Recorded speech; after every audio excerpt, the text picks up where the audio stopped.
I want to tell you about a plan you can follow which takes only a little time each day, 5 days a week, and which brings results out of all proportion to the time spent. For a moment, consider the things your mind has brought you. Everything you have, your work, your relationship with your family and others, your philosophy of life, all come to you as a result of using your mind. Now consider the estimate made by experts. You have probably been operating on less than 10% of your mental capacities, much less. Dr. Herbert Otto, psychologist, educator, and chairman of the National Center for the Exploration of Human Potential, reminds us that many well-known scientists, such as the late Abraham Maslow, Margaret Mead, Gardner Murphy, O. Spurgeon English, and Carl Rogers, subscribe to the hypothesis that man is using a very small fraction of his capacities. Margaret Mead quotes a 6% figure. Herbert Otto writes, "My own estimate is 5% or less." Neurological research at the UCLA Brain Research Institute points to enormous abilities latent in everyone by suggesting an incredible hypothesis.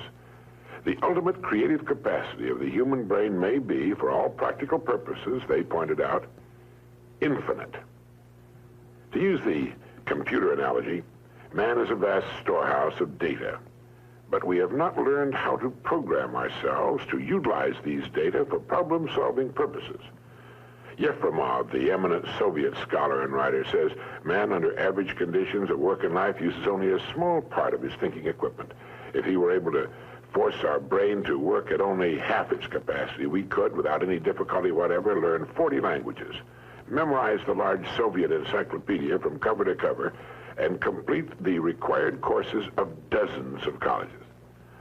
Now, this statement is hardly an exaggeration. It is the generally accepted theoretical view of man's mental potentialities. Now, how can we tap this gigantic potential? Well, it's a big and very complex problem with many ramifications. But as Herbert Otto points out, it is clear that persons who live close to their capacity, who continue to activate their potential, have a pronounced sense of well-being and considerable energy. They see themselves as leading purposeful and creative lives. If everything you have is the result of using just 10% of your mind, consider for a moment what it will mean to you and your family if you can increase this percentage. Now, none of us, as a rule, has the slightest notion of the real capabilities of his mind. But believe me when I say that your mind can be compared to an undiscovered gold mine. And it makes no difference whether you're 17 or 70. Look at it this way. Your goal is in the future.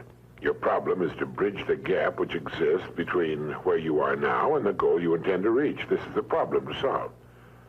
Robert Seashore, when chairman of the Department of Psychology at Northwestern University, pointed out that successful people are not people without problems. They're simply people who've learned to solve their problems. And there you have it. Living successfully, getting the things we want from life, is a matter of solving the problems which stand between where we now are and the point we wish to reach. No one is without problems. They're a part of living. But let me show you how much time we waste in worrying about the wrong problems. Here's a reliable estimate of the things people worry about. Things that never happen, 40%. Things over and past that can't be changed by all the worry in the world, 30%. Needless worries about our health, 12%.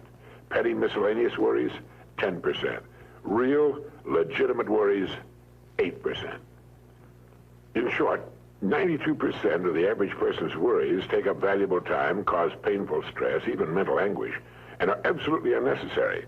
And of the real legitimate worries, there are two kinds. There are the problems we can solve, and there are the problems beyond our ability to personally solve. But most of our real problems usually fall into the first group, the ones we can solve if we learn how.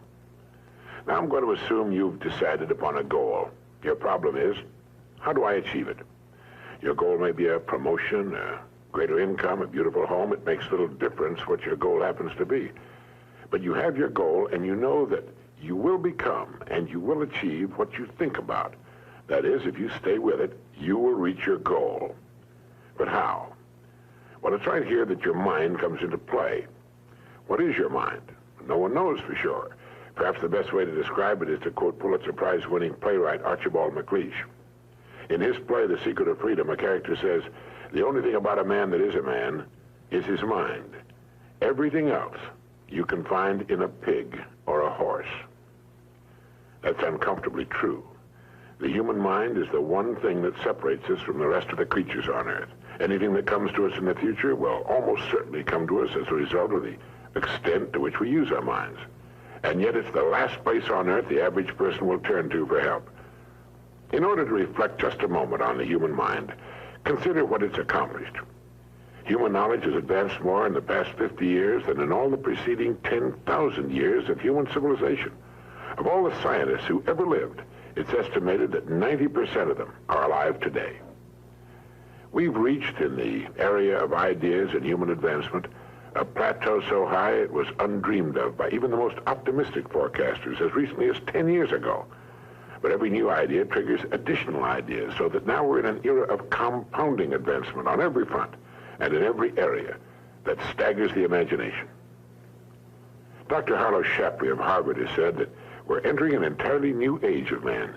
He calls it the psychozoic age, the age of the mind. And you own one, free and clear. Now let's look at a few facts. Now, the average working person has at his disposal an enormous amount of free time. In fact, if you total the hours in a year and subtract the sleeping hours, if he sleeps 8 hours every night, you'll find he has almost 6,000 waking hours, of which he spends less than 2,000 on the job. Now, this leaves him 4,000 hours a year when he's neither working nor sleeping. These can be called discretionary hours, with which we can do pretty much as we please. At least, our minds are free. Now, so you can see the amazing results in your life, I want to recommend that you take just 1 hour a day, 5 days a week, and devote this hour to exercising your mind. Pick 1 hour a day on which you can fairly regularly count. And during this hour every day, take a completely blank sheet of paper. At the top of the page, write your present primary goal, clearly, simply. Then, since our future depends upon the way in which we handle our work, write down as many ideas as you can for improving that which you now do. Try to think of 20 possible ways in which the activity that fills your day can be improved. You won't always get 20, but even one idea is good. Now remember 2 important points with regard to this. 1, this is not particularly easy, and 2, most of your ideas won't be any good. Now, when I say it's not easy, I mean it's like starting any new habit. At first, you'll find your mind a little reluctant to be hauled up and out of the old familiar rut. But as you think about your work and ways in which it might be improved, write down every idea that pops into your mind, no matter how absurd it might seem. Let me tell you what will happen. Some of your ideas will be good and worth testing. The most important thing this extra hour accomplishes, however, is that it deeply embeds your goal into your subconscious mind, starts the whole vital machinery working. And 20 ideas a day, if you can come up with that many, total 100 a week, even if you don't think on weekends. An hour a day, 5 days a week, totals 260 hours a year, and still leaves you 3,740 hours of free leisure time. Now, this means you'll be thinking about your goal and ways of improving your performance, increasing your service, 6.5 full extra working weeks a year. 6.5 40-hour weeks devoted to thinking and planning. Can you see how easy it is to rise above the so-called competition? And will still leave you with 15 hours a day to spend as you please. Starting each day thinking, you will find that your mind will continue to work all day long. You'll find that at odd moments, when you least expect it, really great ideas will begin to pop into your mind. And when they do, write them down as soon as you can. Just one great idea can completely revolutionize your work and, as a result, your life. If you want to develop the muscles of your body, you take daily exercise of some sort. Well, the mind is developed in the same way, except that the returns are out of all conceivable proportion to the time and energy spent. I've used this system for years, and it's given me some of the most gratifying and rewarding experiences of my life. And it costs only 5 hours a week. 5 hours out of 168. Is it worth it? It's like spending 5 hours a week digging in a solid vein of pure gold, because your mind is all of that and much more. Each time you write your goal at the top of the sheet of paper, don't worry or become concerned about it. Think of it as only waiting to be reached, a problem only waiting to be solved. Face it with faith and bend all the great powers of your mind toward solving it. And believe me, solve it, you will. Now let's briefly recap. This week, start spending 1 hour each day getting as many ideas as you can. Try for 20 a day on ways to improve what you're now doing. Remember, the achievement of your goal very likely depends upon it, as does your whole future. 2, If everything you now have is the result of using, say, 5 to 10% of your mental abilities, you can imagine what life will be like if you can increase this figure to 20% or more. 3. Successful people are not people without problems. They're simply people who've learned to solve their problems. 4. Don't waste time and energy worrying about needless things. 40% of them will never happen, 30% have already happened and can't be changed, 12% are needless worries about our health, 10% are petty miscellaneous worries, and only 8% are real. Try to separate the real from the unnecessary and solve those which are within your ability to solve. Last of all, the only thing in the world that can take you to your goals in life is your mind, its effective use, and following through on the good ideas it supplies you.